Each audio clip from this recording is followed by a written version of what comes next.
Вітаю, друзі! Ну що, давайте поговоримо про важливі теми. Давайте поговоримо про те, куди рухається країна, про переговори, про те, наскільки дійсно можливо завершити війну до кінця літа, про що каже президент.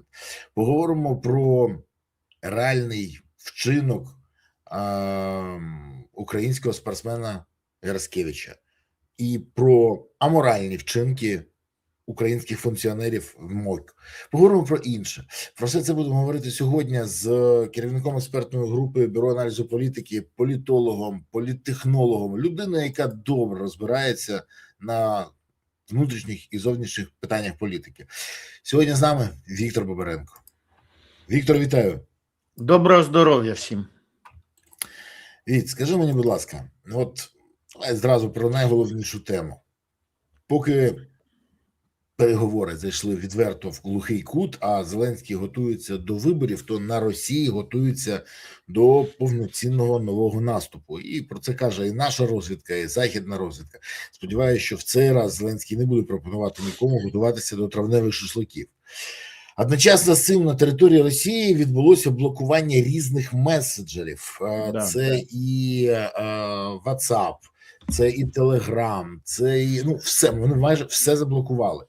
І всі допомагають перейти на внутрішні месенджери, і експерти вважають, що такі обмеження можуть бути пов'язані з тим, що буде все ж таки оголошена мобілізація, і через внутрішній месенджер Макс вони зможуть контролювати інформаційний простір і не давати, розповсюджуватись інформації.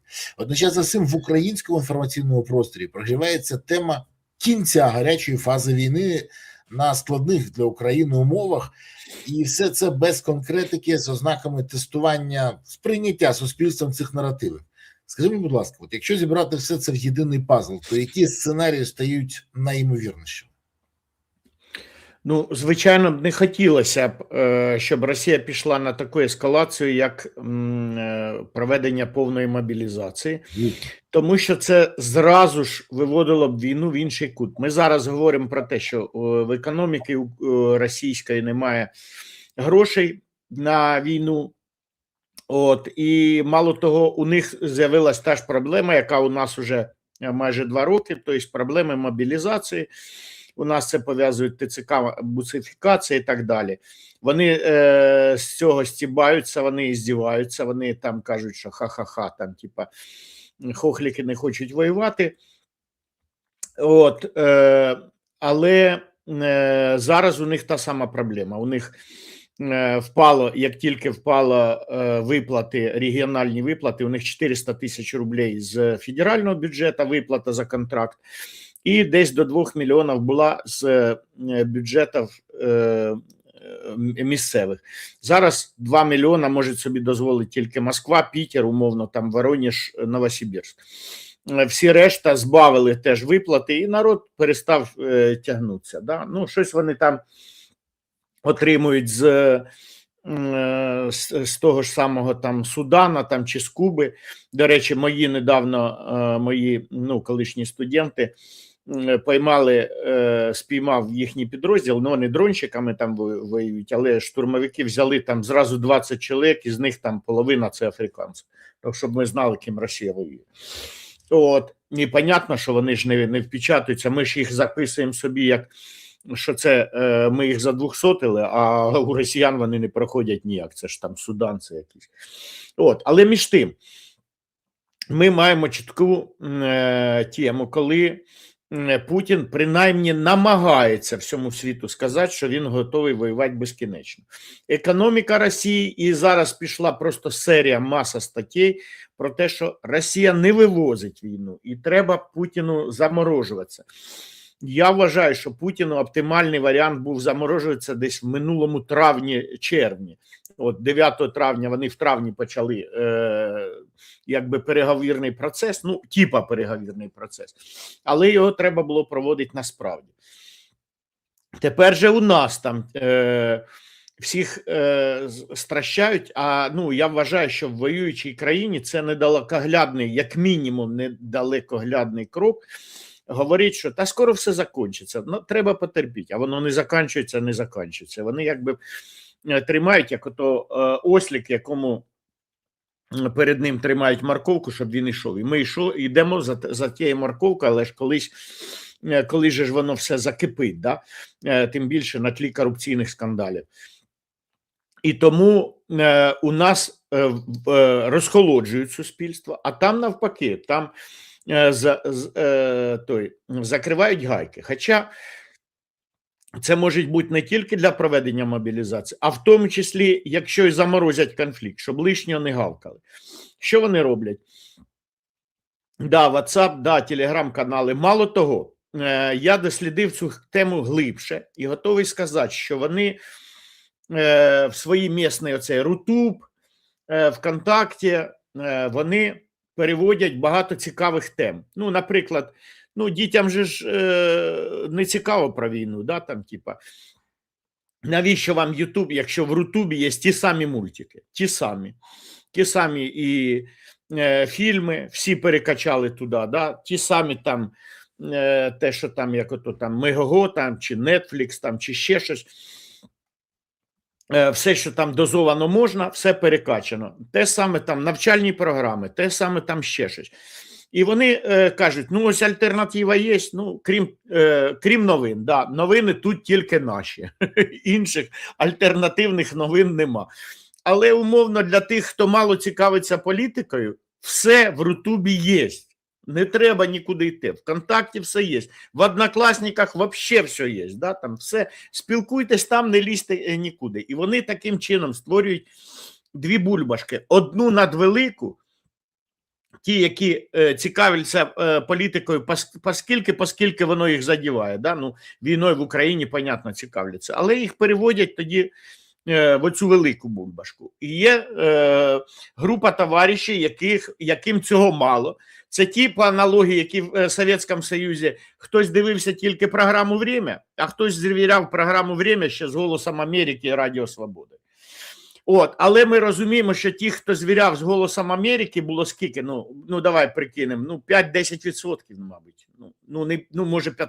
І то. Я не впевнений, у мене ніколи не попадались такі дані. Я пам'ятаю, що я в 16 років вже слухав ворожі голоса, ворожі, «Голос Америки». Так вони таки називаються.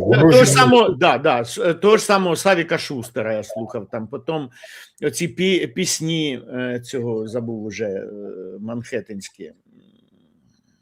Віллі Токарєва, да, там типа.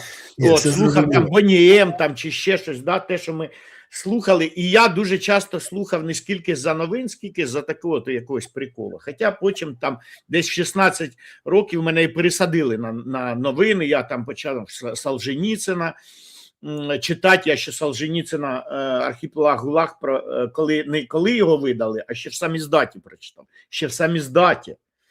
Прочитав. І це було... Але скільки таких, як я, було у мене в класі? Я і ще двоє хлопців. Всім остальним це було не цікаво в 10 класі абсолютно. І так само Росія. Путін подумав, що більшість согласиться на Рутуб. Тому що мультики для діток є, якісь фільми є, серіали є, а що вам ще треба? А ми б хотіли новості, а новості від Соловйова.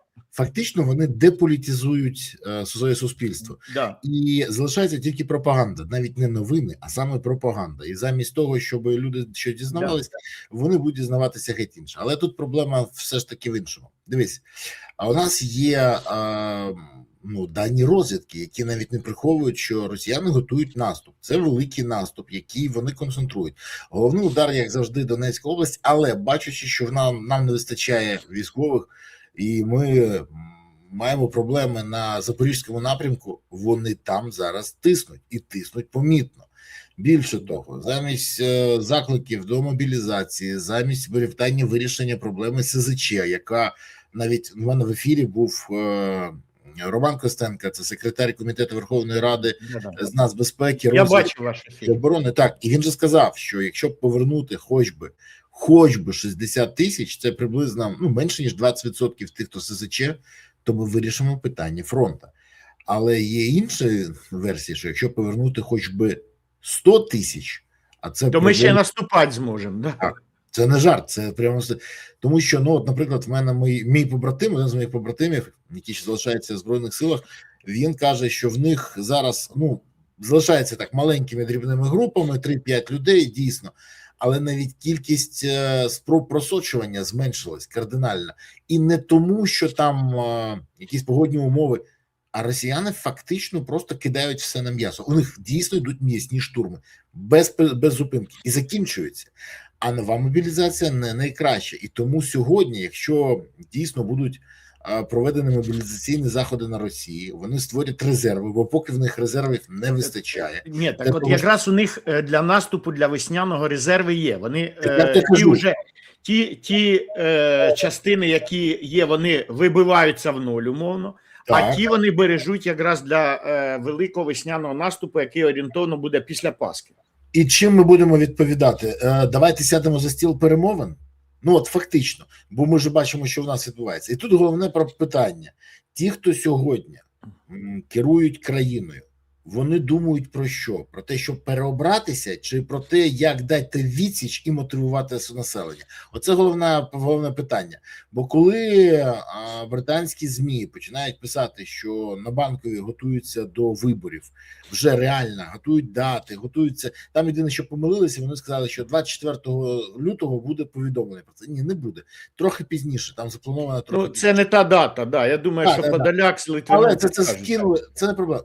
Але потім Офіс президента каже, так ми за вибори, нам дайте тільки гарантії. І не кажуть, які? Гарантії переобрання чи гарантії безпеки країни? Бо це ж теж питання. І от ця мотивація знову переобиратися попри все, вона, мені здається, 100% не допоможе дати відсіч ворогу. Чи я, може, помиляюсь? Ну, да. Мало того, я кажу, що взагалі-то ми мало говоримо, а корупційний скандал впливає на переговорні позиції України. Якось це питання там корелюється, воно там, типа, це пов'язано? Да, пов'язано. Це нас дуже сильно послаблює. Тому що навіть взяти, от приїздить Умєров, Буданов, проти Буданова виставили, тобто, якщо у вас голова Офісу президента, начальник ГУР, Головного управління розвідки, то на російській відповідний підрозділ називається ГРУ, Главне розвідувальне управління. Вони зараз його переназвали, я нову назву ще не той, але ми розуміємо, що воно ще з часів не тільки там Різуна, а ще там з часів Судоплатова, да? Та ні, ще з довоєнних часів. Існувало саме як ГРУ. От, і вони зеркально, да, то я от до чого кажу, що приїхав цей генерал ГРУ, а у нас офіційно очільник делегації не довірив Зеленський це Буданову, а довірив Умєрову. Знову ж, щоб це далі, може, зачепимо, щоб позначити, що новий голова Офісу президента не так крут, як попередник його, да, і він їде там, типа, на підтанцовку до Умєрова. Але ж всі росіяни розуміють, що Умєров збита птичка і збита ФБРом, що він боїться повертатися в Україну. Він може повернутися там, щось переговорити з Єрмаком і вшитися. Чому? Тому що він боїться, що йому видадуть підозру. Він особисто боїться. Він готовий втекти. І росіяни прекрасно розуміють, що голова української делегації, у якого сім'я в Штатах, і який умовно на чемоданах сидить, щоб теж звалити туди. І не будь в Україні, і забудь про Україну. І тому, і знову, що у нього є якісь тьорки з ФБРом, і ФБР там до чогось їх змушує, і, мабуть, в ГРУ це знають. Від того ж самого Віткова, який або просто не держить язик за зубами, або просто на зарплаті у Кремля. І вони знають, що вони можуть наїжджати. То, знову ж, наші переговірні позиції слабі, тому що у нас переговорщики такі, що у нас Умєров на переговорах, і Буданов сильно цього не підсилив. Але у нас є перевага. У нас самий кращий переговірник – це ЗСУ, які відмінусовують по 1000 штук орків в день. А вони не можуть призвати по 1000, а призивають вони по 700. От і виходить така от ситуація, що ми якби наші переговорні позиції сильні, але це не завдяки Зеленському, а всупереч Зеленському. Почекай, але ж є заяви Зеленського, при тому такі гучні, і цікавий. Війну можна завершити до літа, якщо Росія також погодиться на реальні кроки до миру, заявив Зеленський. Ну, це браво, це геніально, це просто... Це хто? А то ми не знали, що як тільки Путін погоджується, війну можна закінчити наступний, там, після дождичка в четвер. Можна закінчити. Якщо Путін тільки захоче. От же ж головна ситуація. Я ж кажу, якщо погодиться Росія, то війна закінчиться, а якщо ні, то не закінчиться. Тоді Україна буде далі втрачати території, а Зеленський буде далі давати коментарі в стилі конкурсу капітани клубу веселих і кмітливих та чекати, коли вже ж Росія погодиться. Бо щось не чуто пропозиції і не видно дій, які б могли примусити Росію закінчити війну. Те, що почалися знову обстріли об'єктів на Росії, як на та ж сама Ахтинська НПЗ, інше, це добре. Але оці паузи по декілька місяців, коли ми не бачимо постійне знищення НПЗ, дає Росії можливість не просто видихнути, а спокійно існувати. Мені здається, все ж таки треба не чекати, коли Росія погодиться на закінчення війни, а примусити. Про це казали, до речі, Зеленському в Брюсселі, про це казали Зеленському в Давосі. Зеленському постійно кажуть про те, що він повинен стабілізувати фронт. А він не хоче цим займатися, бо це дуже складне рішення для Зеленського. І мені запитання, так його що, влаштовує те, що зараз? Чи чому він таку пасивну позицію зайняв? Зеленський не розуміється на військовій справі. Зеленський не шарить, як там наступати, як відступати. Він піджак. Але він ще з часів генерала Залужного він намагається втрутитись в військовий процес. Втрутитись через постановку непосильних задач. Наприклад, фортеця Бахмут. Раз пісня є, значить тримаємо. Да? Тримаємо, тому що це політична позиція Зеленського. Наступаємо на Курськ. Чим цей наступ закінчився? Да, спочатку політично це для нас зіграло, але, скажімо, вічний спор, що в війні головніше, політика чи військова справа? Тому що наш відступ – це були лишні втрати, за які Зеленський не хоче перед матерями і дружинами відповідати. Да? Там, типа, я звинувачую, Володимир Зеленський винуватий в тому, що при відступі з Курського виступу, умовно, ми понесли нерівномірні втрати. Ми клали не 1 до 10, да, там, на одного нашого 7-10 орків, а 1 до 1. А це для нас неприпустимо, тому що їх в 4 рази більше. Ми не можемо собі дозволяти, щоб наших гинуло скільки їхніх, тому що ми програємо війну елементарно. Із-за того, щоб Зеленському сказати, щоб він Трампу мог сказати, що там ми тримаємо якусь територію Курщини. Ну і зараз там під Тьоткіним там наші тримають там 2-3 висотки, на Сумщині якраз. Тобто ми досі на території Російської Федерації знаходимося. До речі, всім і Путіну в тому числі привіт. Але знову ж, тут уже це не то, що позиція, це військова доцільність, да, тримати там, наприклад, якусь висотку, не тому, що вона на території Курської області, а тому, що нам вигідно це з військового плану, а не з політичного. Але політика для Зеленського завжди заступає військову справу. Це ж він, Залужний, говорить, що нам треба міняти стратегію і тактику війни в жовтні 23-го року. А Зеленський наступного дня каже, ні, наступаємо, по 500 метрів в день, наступаємо. Чим це закінчилось? Що ми тепер по 500 метрів в день відступаємо. І тому, коли Верховний Головнокомандувач дає непосильні задачі, коли він втручається у військову справу, вносячи туди політику, ми там нічого класного не побачимо. Це ми бачили там, і з Першої світової війни, в тому числі і помилка Черчилля, да? Головна помилка Черчилля, за що перший раз його кар'єра з піку обірвалася. Це невдалий галіпольський десант, під Дарданелами, коли Черчилль, як лорд-адмірал, хотів там виступити і взяти Стамбул, щоб він не достався Росії. Політика, вийшли? Ні. Так само, як там Гітлеру багато там дорікали німецьких генералів, що політика там привела до катастрофи, тому що політику висували там як головне проти військової справи.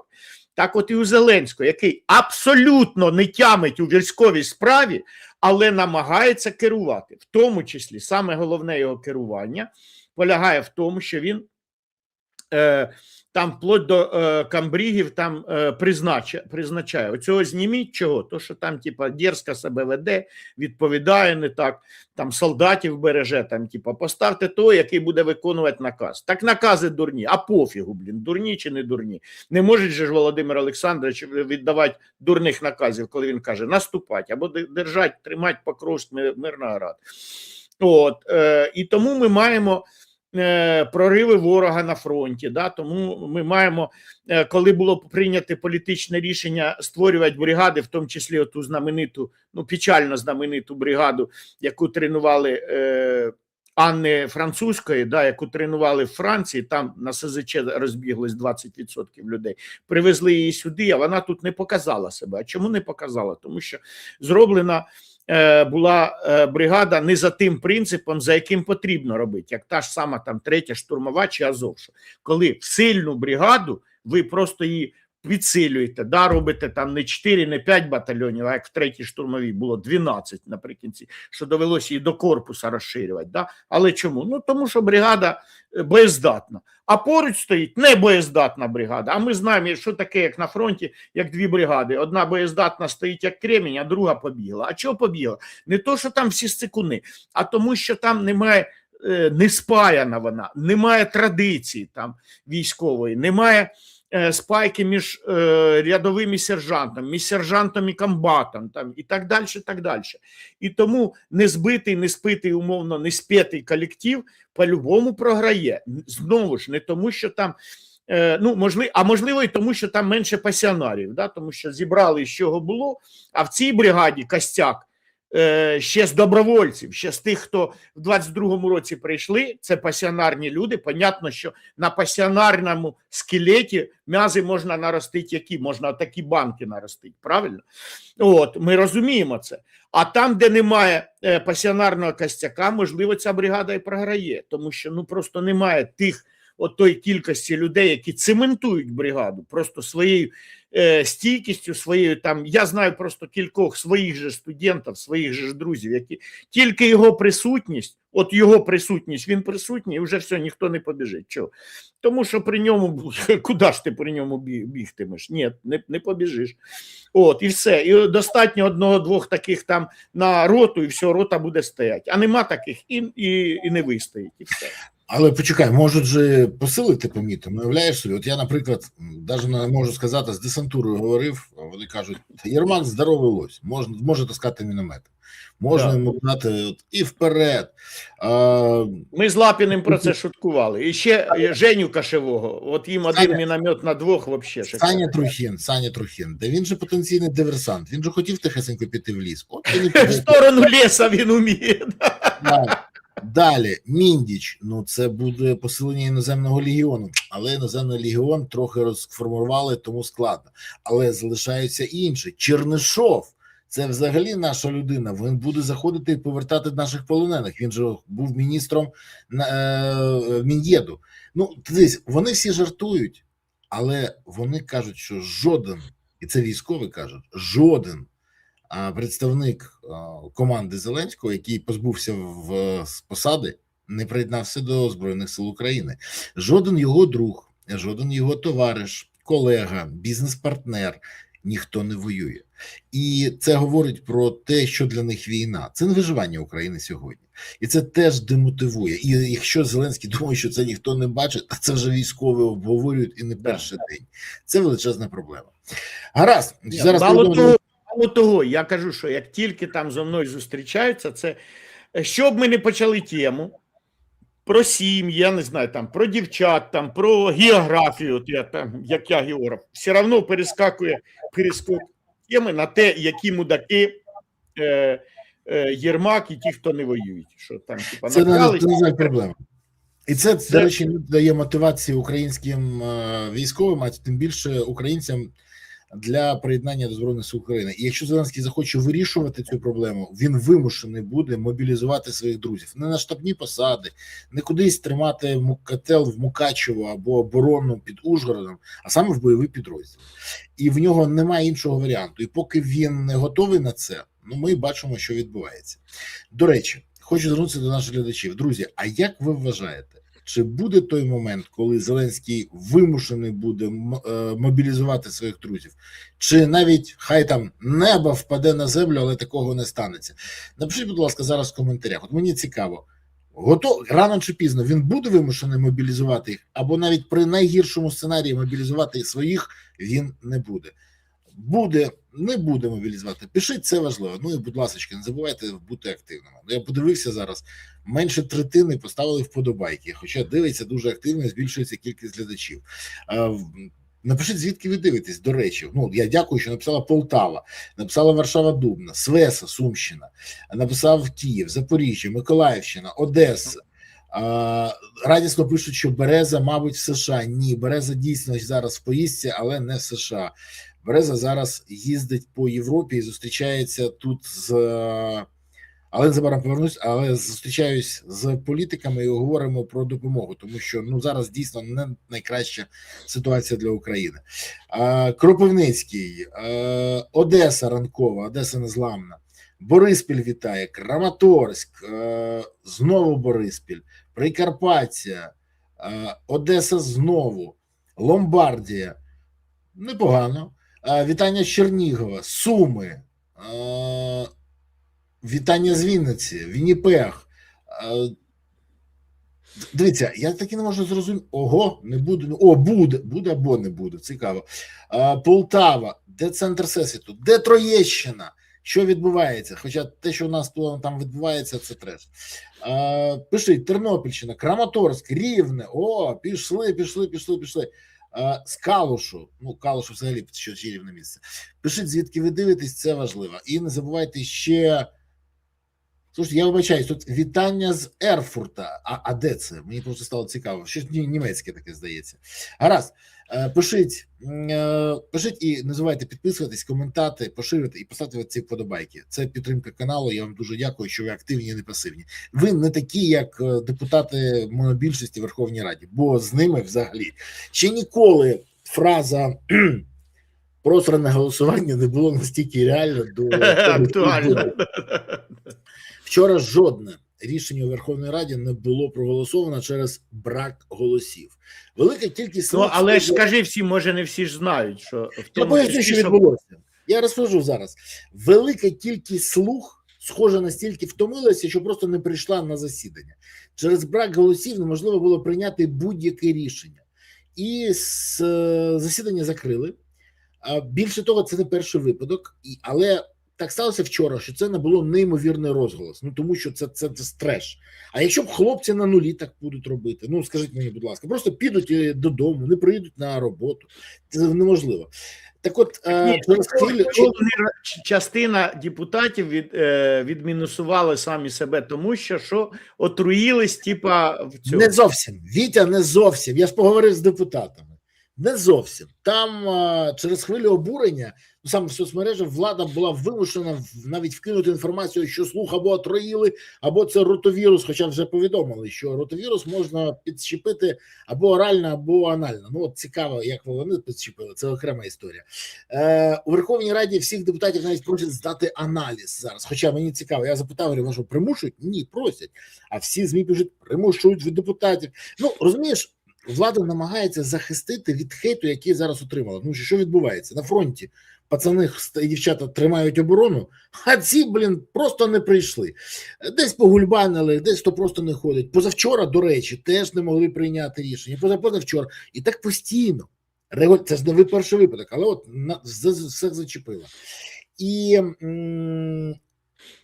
от кажуть, що це ротовірус, який викликає діарею, хоча про неї кажуть, до речі, виключно слуги. І нема саме слуг. І давно вже у слуг нема голосів для того, щоб щось проголосувати. Так скажи мені, будь ласка, це все ж таки слуги хворіють? Чи просто просрана монобільшість? І ми бачимо прояв саме парламентської кризи, реальний прояв. Чи це все ж таки хвороба, і ми просто не хочемо вірити в те, що вони теж хворіють? Що скажеш? Ну, вчора закинули, я таки трошки повірив, то, що може статися, що десь в столовці щось було не свіже в Верховній Раді. Там, до речі, не знаю, за часів і Ющенка, я там бував, і Порошенка, то там ну, недорога столова, дуже недорога. Дивись, ціни змінилися кардинально, я тобі зараз уже там кардинально. Значить, щоб ти розумів, поряд бізнес-ланчі дешевше в закладах були, ну, до того, як почалась повномасштабка, були дешевше десь в 1,5-2 рази, ніж в столовці. Там щось таке, ну, слуги, вони ж по-багатому звикли жити. Я пам'ятаю, що там можна було поїсти в столовці Верховної Ради, що в Києві ніде так не поїсиш, за часів Ющенка. Вже ні, такого вже не було, це точно. Але питання в іншому. Дивись, я ще раз кажу. А що це таке? Бо вони навіть вчора примусово вкинули Тищенка. Ну, давай так, це такий тупорилий антикриз, але вони його вкинули, і це він почав розповідати. У нас тут утроїлися, я йшов в столовку, але щось мені зупинило, якийсь голос мені сказав. Не ходь, не їж. Я коли це чув, ну, я подумав, що, знаєш, ну, які клоуни, такий антикриз. А серйозно, що ми спостерігаємо? Якщо чесно, без оцих всіх вкидосів, ми бачимо дуже чітко по ключовим голосуванням. Ми бачили, що за бюджет України в грудні минулого року, за бюджет на 26-й проголосувало 193 слуги. 193. Тобто це, я думаю, вони зібрали якби вже всіх кривих, сліпих, убогих, всіх уже в бой кинули.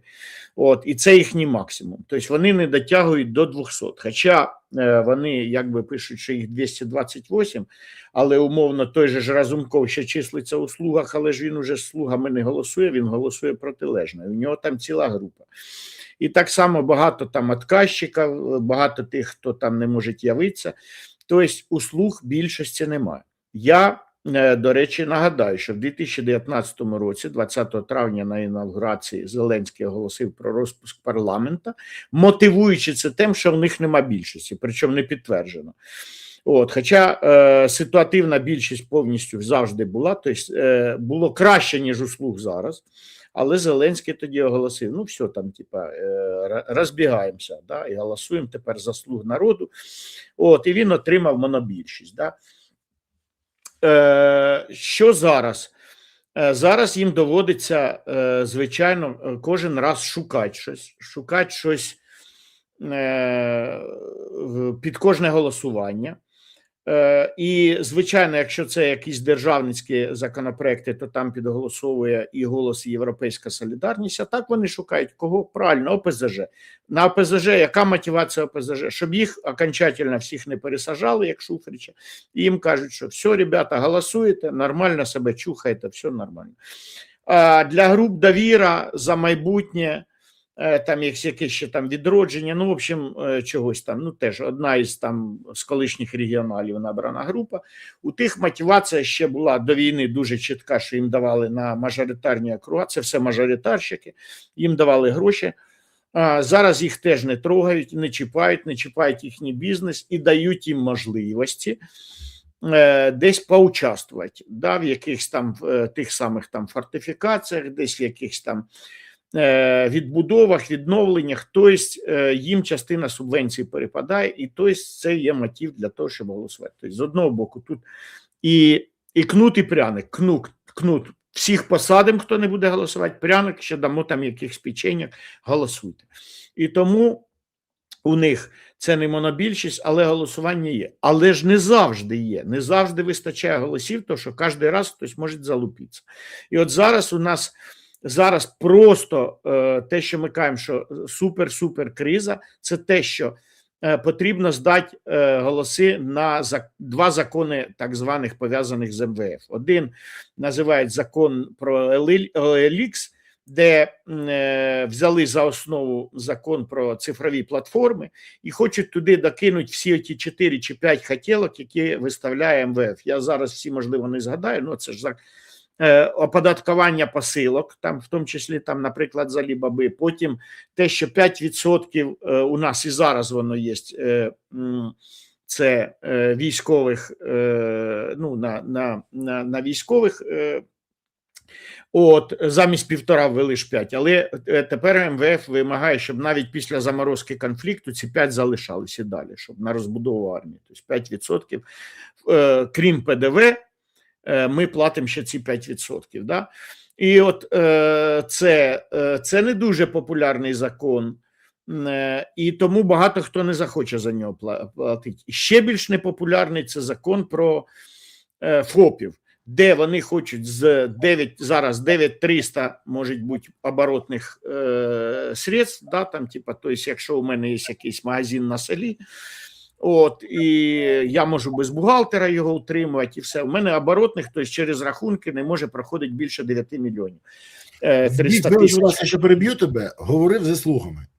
От я реально говорив. Не хочуть голосувати. Не просто не хочуть, нема голосів. Я кажу, ну гаразд. Нема голосів. Я говорю, скільки є? 170 є? Говорить, нема. Я говорю, 120, нема. Я говорю, менше сотні? Говорить, менше 70. Я кажу, а 70 це хто? Говорить, це ті, хто в заручниках, плюс ОПЗЖ. Ну, просто, щоб розуміти. Тому що ядерний резерв офісу. Оце от ядерний резерв офісу, щоб ми знали. А чого вони не хочуть? Тому що цей закон передбачає з 9300 зменшити до мільйона. І тобто фактично всіх викинуть в платники ПДВ, ну, податку на додану вартість. І це тобто, у Крісталіни Георгіївни був і, ну, це голова, директорка МВФ, і був, ну, залізний аргумент, що у вас заходите в епіцентр, а у вас там 2 чека чи 3 чека. 2 чи 3 чека – це значить, що весь магазин розбитий на ФОПі, в тому числі сидить дівчинка-касірша, от, але вона ФОП, і через неї, наприклад, там алкоголь продається, або пивас, або там якісь сигарети, да, там, типа щось. Поки не набереться 9 мільйонів, потім міняємо на іншого, і так далі, і так далі. І таким чином вони уникають гереги, в тому числі, які в парламенті знаходяться, по-любому не будуть голосувати за цей закон. О, тому що таким чином уникають цього. І гетьман МВФ чітко сказав. У мене був Разумков в ефірі позавчора, в середу, і він сказав, що це я, до речі, теж це знаю, тому що я ініціював це питання після спілкування з МВФ-цями. І от він каже, що МВФ вже не вимагає мільйон, два і навіть 4. Не вимагають. Ні, вони хочуть тільки, щоб ми внесли цей законопроект. Внесли. Вони взагалі не це. Вони хочуть тільки припинити оптимізацію по великих мережах. Да. Вони кажуть, от вони називаються закон епіцентра. Ну, дійсно, тому що там найбільше. Вони кажуть, ні, ми не хочемо, щоб ви чіпали цей дрібний бізнес. Ми не хочемо, щоб самозайнятих чіпали. Займіться цим. А що робить влада? Ну, вона каже, так, якщо ми дійсно цих приберемо, ну, ми самі собі дещо відріжемо. Тому, а давайте ми всіх загалом, і тоді скажемо, нема голосів. Ти розумієш, що відбувається? Ну, я від Арахамії чув, що Арахамія каже, що Крісталіна приїжджала, коли вона погодилась, що не мільйон, а 2. Тому що їй обосновано сказали, що іначе айтішники відваляться. А Арахамія сказав, що 4. Що 4 ми будемо напрягати. Купи козла, продай козла. Це стара схема. Я поясню, що відбувається.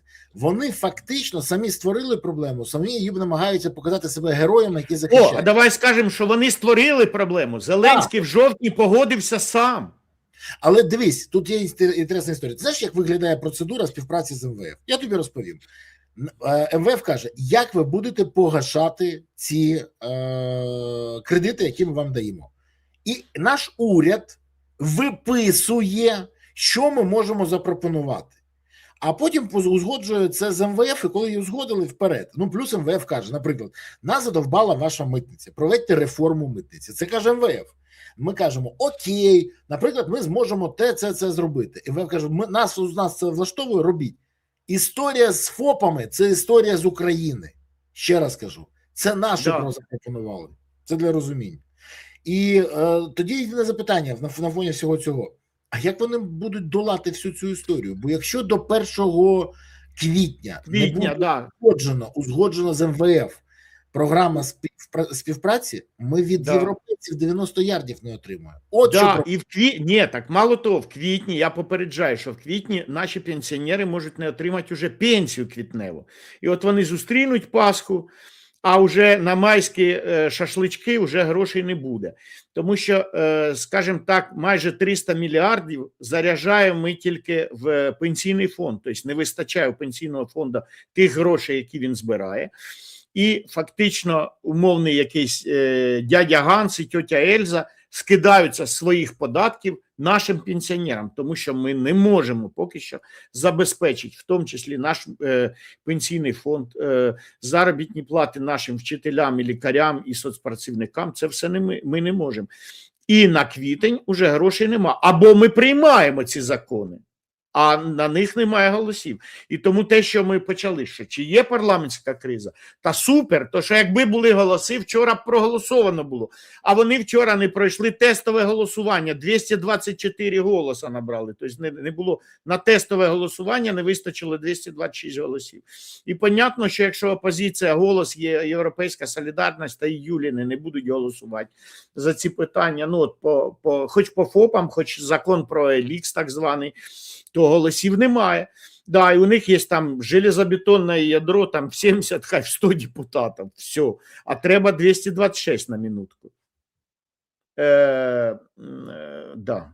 Це лайно, яке не ходить, я кажу ще раз, це лайно, тому що в воюючій країні, якщо депутат не ходить на засідання, я казав це, коли я був в парламенті, я кожен раз, якщо ти пам'ятаєш, кожну п'ятницю я робив фотку, щоб люди бачили, скільки людей в парламенті, скільки людей сидять до кінця і працюють, не треба просто сидіти, треба працювати. Так от це лайно, яке не ходить в парламент і не голосує, і не приймає потрібні законопроекти країні. Вони в СЗЧ.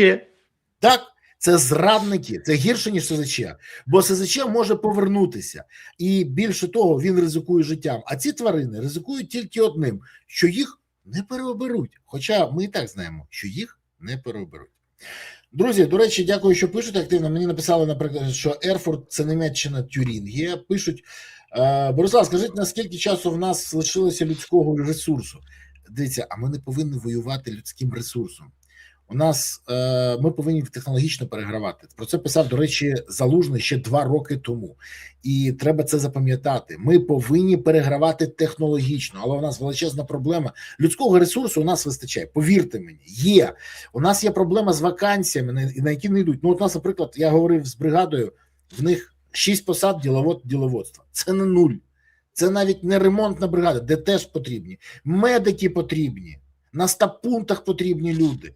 Водії потрібні, ремонтники потрібні, зв'язківці, ще раз кажу, навіть не бойові професії потрібні, але їх немає, людей немає, тому що у нас величезна проблема з мобілізацією. Зеленський, коли зірвав мобілізацію, він відкрив ящик, скриньку Пандори, вибачте, але це проблема, вирішити яку можна, якщо хотіти, і пояснювати, що відбувається. Але ні, його це не цікавить, бо це б'є по його рейтингу. Я можу про це говорити, а він боїться. Бо я служив, а він 4-разовий ухилян. І це різниця між нами велика. Далі, ваша думка про анонсований референдум «Я з Києва». Це добре, що ви з Києва, але будь-який референдум з питань територій або податкових питань, а вільна економічна зона, як каже Володимир Олександрович, це податкове питання, не може бути винесено на референдум. Це незаконне. Тому моя думка така, будь-яке протизаконне рішення, яке намагаються протягнути через референдум, буде мати величезне питання до його легітимності і взагалі. Я можна скажу? Будь ласка. А тут якраз вони провели опитування, і тепер можуть посилатися на наших громадян, тому що якраз громадяни України помилково, звичайно, але ж вважають, що мирні переговори мусять вирішуватись виключно на референдумі. Да? І мало того, таких людей до 45%. І ще раз, які кажуть, що да, питання миру і війни мусить вирішуватись на референдумі. Я хочу заспокоїти наших громадян, що це не так, це неправда. І не можемо же ж ми кілька мільйонів підписів поставити там під мирною угодою. Да? Мирні угоди заключаються, як правило, головами держав. Тобто, якщо б ми підписували мир, чого звичайно не буде, підписували б Зеленський з Путіним, але з подальшою ратифікацією Верховною Радою і Государственною Думою. Так в Конституції. Ми по-іншому не можемо, і це загальносвітова практика. Ніякий референдум. Підписувати нам мир чи не підписувати, там, типа, на яких умовах, там, типа, бред. От, ми вже делегували, ви вже ж вибрали президентом Зеленського, от він делегований туди. Але перемир'я можуть підписувати навіть не президенти. Тобто не треба Путіну і Зеленському. І тобто, якщо там Путін каже, що хотів би зустрітися з Зеленським, чи Зеленський каже, от я хотів би там з Путіним, це од лукавого. Тому що мирної угоди ніякої у нас з Росією не буде. Просто тому, що вони окуповують частину нашої території, ми на це не погодимося. А значить, що у нас може бути з Росією? Тільки заморожений конфлікт, перемир'я, просто перестати стріляти, як колись і хотів Володимир Олександрович. Для цього не потрібен його підпис, для цього достатньо підписів, умовно, командуючих. З їхнього боку Герасимов, з нашої Сирський. Або, ну, на крайній случай, якщо ви хочете про політику сюди приплести, то це може бути Конь Лавров і наш Сибіга, наприклад. Але це питання військових.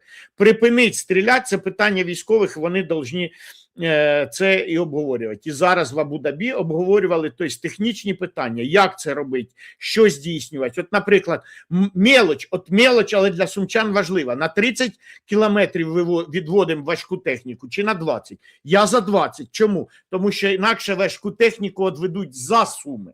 А на 20, значить, вона буде перед Сумами, тому що мені до лінії фронту 27 кілометрів. На 20 це значить, значить важка техніка, танки, арта буде передо мною. А якщо на 30, уже за мною. І для мене це важливо. От такі от маленькі нюанси. І оце технічні питання не Путіна з Зеленським. Це питання якраз військових. На 20, сука, чи на 30 відводимо війська. Як буде здійснюватися моніторинг, як ще щось. Для цього потрібно тільки головне політичне рішення. І воно залежить не від Трампа, не від Зеленського, не від європейців. Тільки виключно від Путіна. Путін скаже, заморажуємося по лінії зіткнення і звичайно, виборів не може бути 15 травня, але процес може бути розпочатий. Чому? Тому що почнеться процес заморозки, військові підпишуть, що вони заморажуються. І ми вже говорили колись в твоєму ефірі про це, що там спочатку, наприклад, перестають літати дрони, відводиться важка техніка, потім снайпера, і оце те, чим займаються. Причому тут Зеленський все одно в цьому нічого не розуміє. Взагалі, абсолютно, від слова ноль. От він розуміє. І тому не треба там говорити, що там, типу, а ми зараз підемо на референдум. Це те, чого від нас хоче Офіс, щоб ми сходили на той референдум. Референдум – це зло в наших умовах. Мені нема що додати. Більше того, референдум потрібен для того, щоб допомогти Зеленському зберегти обличчя і перекласти на нас відповідальність. І підкладає мину на майбутнє для України. Нам це не потрібно. Дивись, але є добрі новини, є речі, які об'єднують країну. Наприклад, Владиславу Гераскевичу це вдалося. Його не допустили до змагання зимових Олімпійських ігор через його відмову використовування інший шолом замість забороненого МОК його шолома пам'яті. Таке рішення викликало, давай відверто, справедливе обурення і не лише українців. Я вчора моніторив всі величезні ЗМІ Сполучених Штатів, CNN, Fox News, New York Times, Reuters, всі пишуть про це. Завдяки Гераскевичу Україна на всіх шпальтах світових ЗМІ.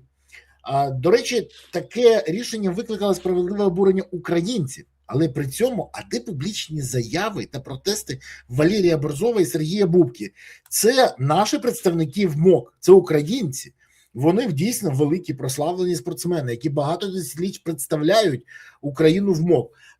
Бубка з 99-го року, той ще раніше. Але якщо вони не можуть або не хочуть згадати, що повинні відстоювати інтереси України і в них український паспорт, то може час змінити їх на тих, хто буде це робити. І чому Зеленський, наприклад, нагороджуючи Гераскевича орденом Свободи, одночасно взагалі ніяк не реагує на позицію українських функціонерів в МОК? Може є в тебе якісь припущення? От я думаю, що потрібно, щоб щось сказав Зеленський. Я не можу критикувати Валерія Філіповича Борзова, тому що знаю особисто і давно. Ще коли він був голова Федерації легкої атлетики, я працював в обласному управлінні молоді і спорту і приймав кожної зими зимовий чемпіонат. І його знаю, і тому мені суб'єктивно не можу його критикувати. Хоча запевняю, що він патріот України. Це точно. Так я ж тому питаю, чому вони мовчать? Ти можеш запитати сам особисто і написати про це. Це ж дійсно, це питання. Да, треба звернутися, щоб вони не мовчали. Тим більше, що і Бубка, він заявляв же, що Донецьк, а це він же ж сам донецький хлопець, що це окуповано. Принаймні я чув цю його заяву. Він публічно це заявив, і він мусить це зробити. Але мало того, це має зробити там публічно і Зеленський, і Сибіга, наприклад, да. І інші там великі наші спортсмени, а у нас багато ж і олімпійських чемпіонів є. І це треба дійсно, це треба збудоражити, тому що росіяни що вкидають, що там він би все одно там призових місць не зайняв, от він там і вийожується. Да? І це я теж вчора дивився, всі Соловйови про це теж поговорили, що там що ой, МОК який класний. І мало того, у Соловйова там один штрих якийсь, він проговорився, що там що росіяни приплатили. І я в це вірю там не на 99, а на 100%, що спеціально за це росіяни приплатили. Тобто хтось отримав хабаря за те, щоб впровадити це рішення, яке Росії не додає нічого, там, ні в економічному плані, ні в військовому, але гуманітарно. Вони дивіться, що їхнім спортсменам дозволяють під олімпійським прапором в некомандних видах виступати. І ось другий удар по нам, що там ніякої пам'яті, ви не маєте права на пам'ять. І ми це вам доведемо. І далі заяви в тому ж самому ФІФА, якраз теж неспроста, я думаю, теж спровоковані піньонзами якимись із Росії про те, що пора вернуть там збірну Росії по футболу і футбольні турніри, і їхні команди в кубки. Що, звісно ж, не можна робити, але принаймні це зараз як ото в вікні Овертона. А давайте про це поговоримо. А далі поговоримо як про можливість. Уже ж говоримо про це, вже ж ніхто не соромиться про це говорити. А потім поговоримо про те, як ми знаємо правила, як відкриваються вікна Овертона. Від неможливого до того, що це там все здобуто, вже тепер можна. І те, що вікна Овертона відкриває сам же ж Трамп, що там Росію можна пробачити і можна там, що саме те, що Сполучені Штати відступили від основних своїх позицій, сформованих ще, я нагадаю, Бушем старшим в 91-му році, коли вперше входили в Ірак, коли він сказав, що Сполучені Штати в світі для того, щоб слідкувати за тим, щоб зло мало бути покараним. То воно не тільки не покарано, а Трамп каже, а давайте їх простім. Да. Понять і простіть, як в тому цьому. В їхньому же, в нашій Раші, чи де там це було сказано. От понять і простіть. І дуже добре, що наш спортсмен якраз от на цьому фронті воює. Не понять і не простіть, а навпаки, дивіться, що у мене на шоломі. І це дійсно інформаційний прорив, і такі треба інформаційні прориви планувати, готувати. І це добре, що росіяни спровокували, вони відтоді зробили собі ж тільки гірше, тому що всі, хто висловив свою позицію, на чию сторону стали, на сторону МОКа чи нашого спортсмена. На 90% зарубіжних наших, зарубіжних людей, навіть які до цього, можливо, і мало, або не те, що не цікавилися, а вже підзабули про нашу війну. Зараз вони згадали, що війна є, і що багато, в тому числі, і спортсменів полягло на цій війні. Спортсменів, які мали б змагатися не на фронті, а між собою там в біатлоні, умовно. А вони стріляють на фронті. Я знаю, що я ж начальник Сумського управління, а Суми – це ж біатлон. Завжди половина збірної України – це сумчани. Так?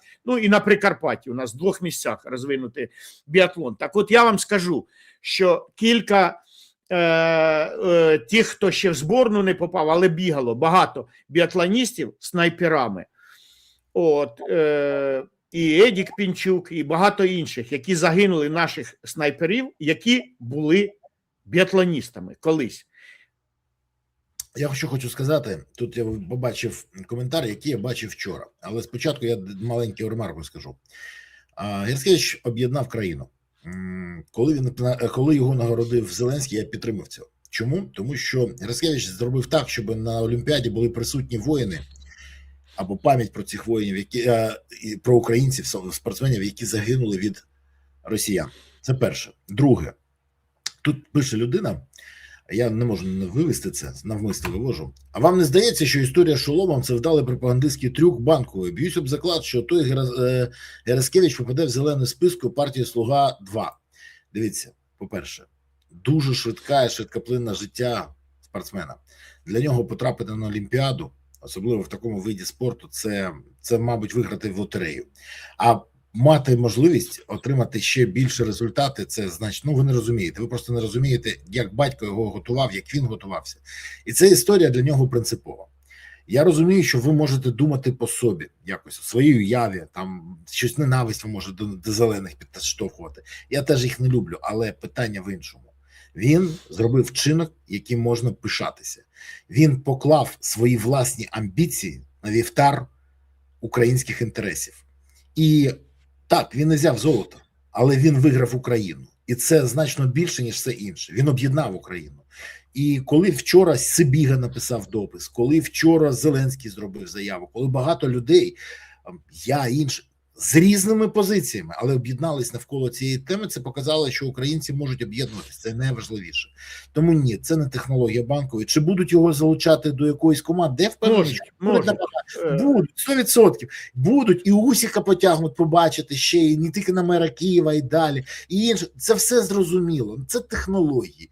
Намагаються обміняти любов людей до спортсменів, акторів, музикантів, до кого завгодно, на електоральну прихильність. Це Віктор не дасть мені збрехати, це постійно робиться. Так.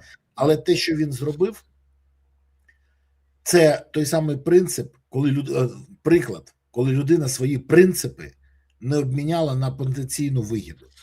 Тому що він відмовився від рейтингів, від участі, від всього в ім'я принципу. Це дуже дороге задоволення. Принципи дуже дороге задоволення. Але він зміг собі це дозволити.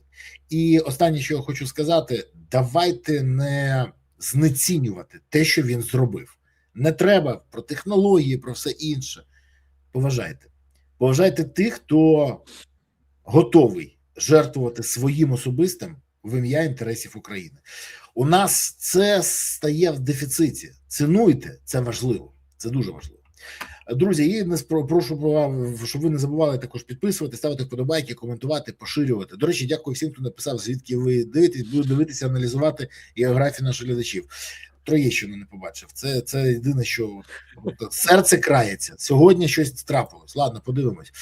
Не треба було, мабуть, їхати. Так от, скажи, будь ласка, ще одне питання, яке не можна поставити. Рідна сестра колишнього бізнес-партнера та соратника українського президента, якого, до речі, розшукує НАБУ, Тимура Міндіча, Любов Міндіч, протягом 10 років користувалася квартирою в центрі Москви, яка належить сім'ї генерала Російської Федерації, колишнього високопосадовця адміністрації президента Росії. Оце з'ясували журналісти Слідства Інфо. А якщо сюди додати ще двушечку на Москву, яку відправляв Міндіч, то пазл склався. Цікаво, чи Зеленський скаже, що про це теж не знав? Дивись, про Міндіча не знав, про Баканова не знав, про сестру Міндіча не знав, про Кісіля не знав, на якого квартиру, домівку переписали, про Чернишова не знав. Про цю квартиру він теж скаже, що не знав, так? Цікаво, а про гроші на фільм, які він і його Green Family отримували з російського бюджету після 2014 року, він теж не знав? Просто цікаво. Чи вже забув? Що не так з нашими політичними елітами і їх оточенням, які прийшли до влади після 2019 року? А не так з ними те, що вони не українці по ментальності. Для них Україна – це кормова база, як у нас у географів прийнято говорити, кормящий ландшафт. Кормящий ландшафт. Це для них воно є. І тому для них, подумаєш, там, сестра в Москві, і що там, типа, і що тепер? Міндічу не дать можливість заробити тут десь в Україні у Зеленського самого там квартира ж була до останнього, тільки в 22-му році виявилось, що була квартира в Криму, і він же ж якось про це ж там особливо там нікому не розказував. А Крим окупований з 14-го року. А в 22-му у президента України там в наявності квартира. І тому очікувати від них чогось іншого не можна. У них будуть завжди знаходитися. Для них це не, ну, типа, а що тут такого? Це для нас як? Як що тут такого? У те там брат, сестра там працює з ворогом, живе в генеральській квартирі, у Єрмака папа працював в ГРУ, у Подоляка брат має нагороду за СВО. От, і там для нас це, ну, це не світенне, а для них, ну, подумаєш, там, типу, блін, і вони ще сталінське оце можуть використовувати, там, сина за отця не відповідають, там, брат за сестру не відповідає, ну, сестра вийшла замуж, а за нас відповідають, тобто він не може там крутитися навколо Банкової. Чому? Тому що у мене обґрунтована підозра про те, що, ну, там здають. Той же Міндіч мог проболтатися сестрі, або й системно щось видати, от, або через неї двушечку на Москву передавали, а через кого там, ну, от. Воно двушечку, звісно, важко в руках жінки нести, да, то що це великі сумки, да, кажуть, от, але тим не менше, тобто для них це не є проблемою, це не є там приводом для того, щоб попелом посипати голову і казати: ой, вибачте нас, ми подліці, ми тут там, типа, що там, типа, нічого страшного не сталося. Якщо це може бути тільки в випадках, якщо це можна використати проти опонентів. От якби це було там сестра у Порошенка, там у Залужного, неважливо у когось, оце був би скандал. А те, що у Міндіча, це не скандал. Те, що папа розвідчик Російської Федерації у самого Єрмака, це для них не скандал, це для нас скандал. У нас з ними різні системні поняття. У нас що таке добре і що таке погано, просто з ними різне. Так само, як для нас неможливо там красти в воюючій країні, а для них можливо. І для них тоді це така вже мелочь, що там, подумаєш, у Міндіча сестра носила двушку на Москву. Ну нічого страшного. А хто же ж должен? Тяжко працювала на Кремль. Маленька ремарка до попереднього питання. Пишуть, спортсмени не підтримували спортсмени. Розумієте ви просто всіх не можете передивитися. Я дивився, і спортсмени підтримували. І та всі, я такого не бачив. Дивіться, щоб ви розуміли, посли підтримували, Залужний написав допис. Все це показує тільки одне. Країна може єднатися навколо цінностей, не ціни в двушечку на Москву, як сказав Віктор, а цінностей, моралі, принципів. Це те, що нас повинно об'єднувати.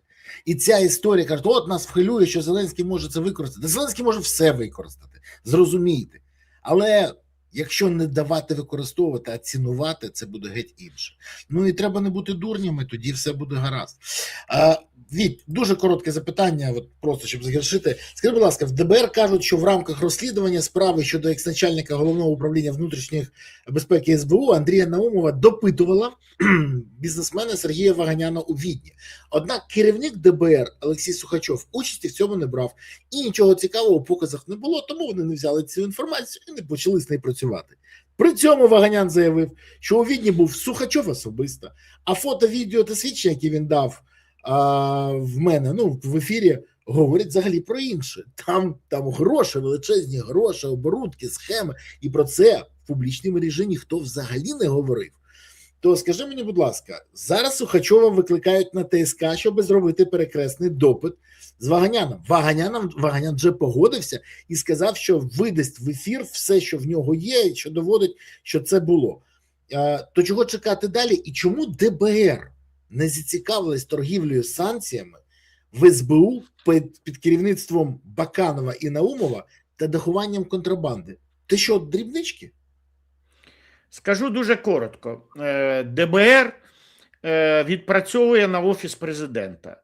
Це вже секрет Полішинеля, що вони інструмент не умовно держави України, а виключно діють в інтересах Офісу президента, Єрмака і Зеленського.